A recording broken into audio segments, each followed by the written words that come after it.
Now, here's Chief Meteorologist Tony Petrarca with your live Pinpoint Doppler 12 Futurecast. Well, some high clouds streaming overhead right now, but they're way up there. They're dry, and they're certainly not producing any precipitation. Very comfortable night.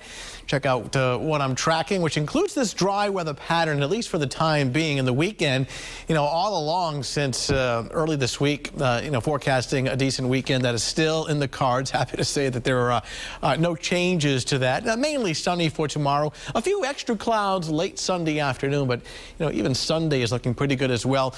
No excessive heat, nothing really warm or hot or extremely humid. Temperatures for the most part, at least through the weekend, will be comfortable. Warm afternoons, what you would expect from mid-August, low 80s, and then evening temperatures will be in the 60s and the 70s. As far as summer heat, or at least warming things up and bringing back the humidity, seeing signs of that by the middle and the end of next week.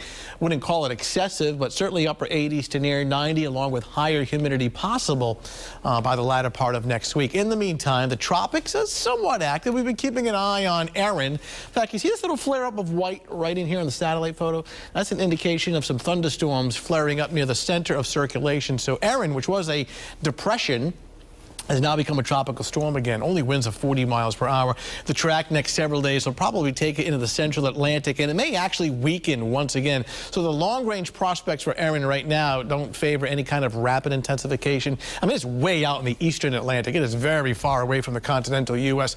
Watching another system in the Gulf of Mexico for possible development. In the meantime, it's nice here in southern New England. Partly cloudy here in Providence, 65. Most areas are in the middle 60s. High-pressure fair-weather cell is really in control, keeping things quiet. A couple of showers up in northern New England, some clouds passing through right now, but they're very high and thin and not producing any rain showers. So temperatures this evening and overnight, just watch the clock right up in here. We'll drop down to the upper 50s to around 60 by 6 o'clock in the morning. Throw in some sunshine. Here comes the warm up by 10 o'clock in the morning, 75. By tomorrow afternoon, lower 80s inland and slightly cooler along the south shore. Very comfortable. The humidity not too bad. Then by tomorrow evening at 7 o'clock on your Saturday night, upper 60s to low 70s, and then by 11 o'clock tomorrow evening in the mid 60s. So we continue with very comfortable conditions. The clouds that we have outside right now will give way to clearing skies.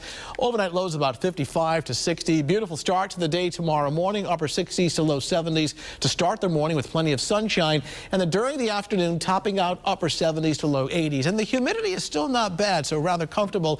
Here it is in more detail. Most locations tomorrow at around 80 degrees, slightly cooler along the south shore from Newport to Charlestown to Westerly. Bay forecast has good visibility, light breezes first north and then east in the afternoon at 5 to 10. Northern suburbs will check in between about 80 and 82 degrees tomorrow afternoon with plenty of sunshine. Southeastern Mass, weather gear required would be sunglasses and sunscreen.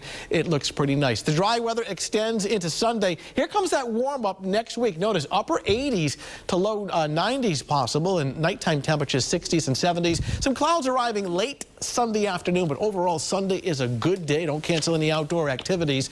Nighttime temperatures in the upper 50s to lower 60s. I mean, so many events going on this weekend, and the weather looks good for everything. All right, looking forward to it. Coming up on Eyewitness.